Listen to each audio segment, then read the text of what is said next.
Hello, everyone, and welcome back to Classic Comics. This is Isom #1, the first comic published by Eric July, aka Young Rippa.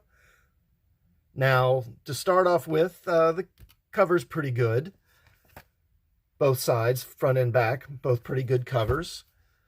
Now, one of the first things that really stands out with this is how much material there is in this graphic novel. This comes in at about 96 pages, which is quite a bit more than you really get from a typical crowdfunded graphic novel. It seems like they tend to be around 48 or maybe 60 pages, and usually that means a main story and then at least one short backup story. But here you're getting one main story that's about 88 or 90 pages long and a couple of pinup shots. So, to give just a short synopsis of the plot here, the main character here is Avery Silman, formerly a superhero named Isom. He retired a while back for some reason, and now he lives on a farm somewhere out in the countryside.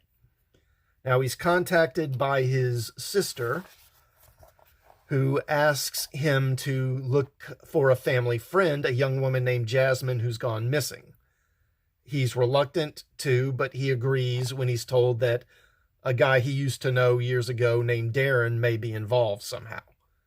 Now, while he's heading into town, a female super being in this world, they're called Excepts, super beings are, gets into a fight with the local police, and this is Yaira. Now, the opinion on Excepts among the police seems to be divided. Some cops clearly consider most Excepts as trouble. The cops call in a group of other Excepts called the Alpha Corps, and that's these guys, to deal with Yaira, and she seems to have some kind of a history with these people. I guess maybe she was a member at one time. Now, Darren gets to this nightclub, Club Merc or whatever it's called, to talk to Darren. Apparently, Darren is some kind of a crime lord, and he runs his operation out of here. So Darren starts asking about Jasmine. He asks too many questions, and then Darren has his muscle show him out. But Avery, he is an Except, so he's able to overpower these normal goons, and he makes short work of them. But then apparently Darren has an Except working for him too, this big dude here. So they get into a fight, and he defeats Avery and literally throws him out of the place. He flies through the air, collides with Yaira, then they get into a fight, and she drops him from a pretty high up. He lands on this car and is knocked out. He wakes up in the hospital, and then he sneaks out, and he apparently has this kind of GPS thing, like a LoJack almost, on him. And with that, his sister is able to find him, and she picks him up and takes him to his truck, which is, I guess, is in an impound yard, I think. And the one thing is, he just gets his truck and leaves. I mean, I don't think it's that easy to get your truck out of an impound yard, but I mean, that's fine, whatever. So he goes back to the club and confronts Darren's goons again. Again, he brawls with some normal guys, makes short work of them. Then the big guy shows up again. They get into another brawl. And we get some nice action shots here. And this time, Avery defeats him. But then the police show up. He doesn't want to get in trouble with the law, so he flees. Gets back to his truck, and then he drives away, goes to his sister's house, where he talks to her and warns her that, Darren may try to get to Avery through the sister. And she has a daughter as well, this girl here, a niece. And he warns her, they may become targets for Darren, and she has a gun, so he warns her, keep your gun on you. And then we go back to Darren, and he basically tells his people, he wants Avery dealt with. and suggests that they pay the sister a visit. And then the next day, Avery goes to this guy, and it's kind of like that scene in The Incredibles where Mr. Incredible goes to see Edna to get his super suit. It's kind of the same thing. This guy makes super suits, I guess, and he made one for Avery in the past, and he comes and says, "Can I get my old suit back?" And he gets it and puts it on, and yeah, it still fits. And the story more or less ends there.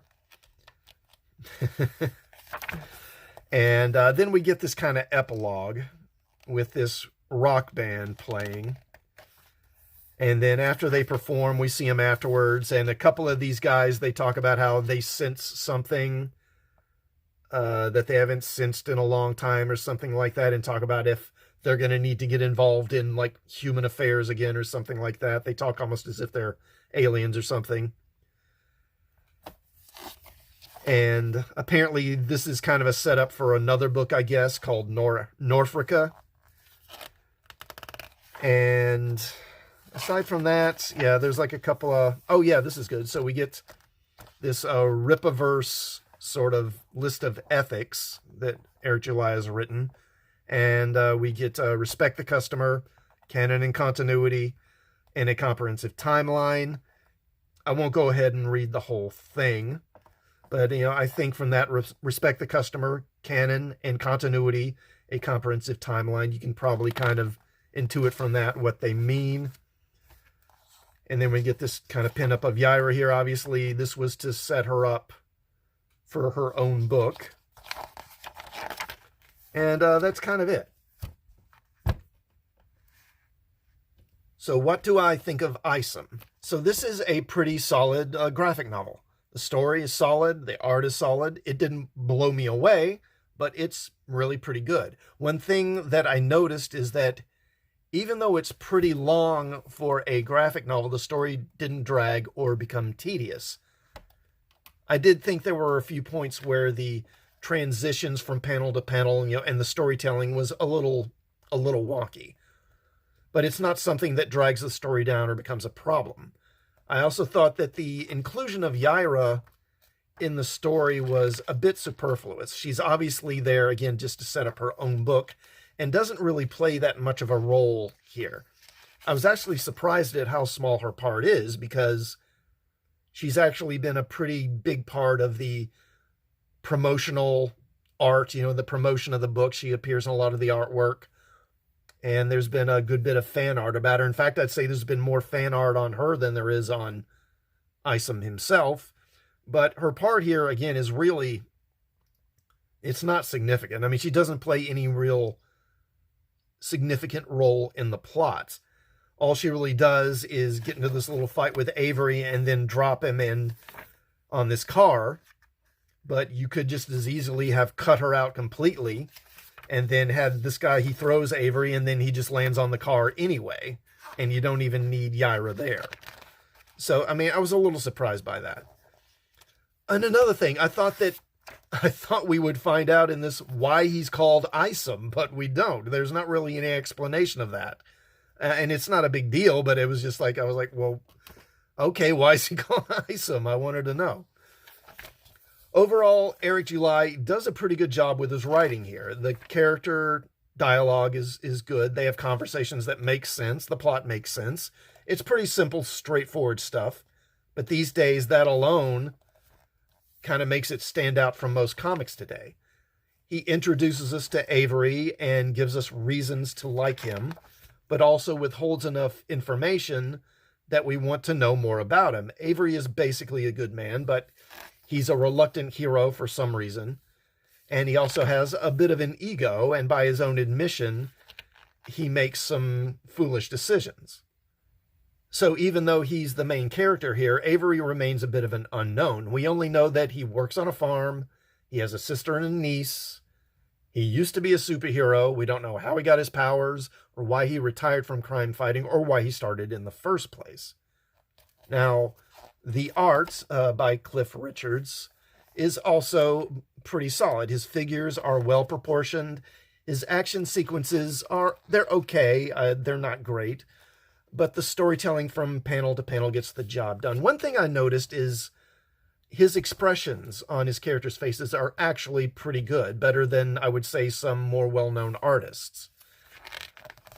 It's made clear that these excepts have been around for a while, and I'd like to know more about the status of excepts in this world and how they came about. Or do they get their powers through random accidents, like getting bitten by a radioactive spider or struck by lightning or what have you? Or do the excepts all have some kind of a common origin? It isn't really made clear here. So, as a debut effort, Isom is quite good, especially when compared to most comics being published currently, and it left me wanting to know more about the character and this world, so I'm looking forward to the next issue of Isom, and I can recommend that you pick this up as well if you can. I assume he's still selling them on his website, but you'll have to check for that.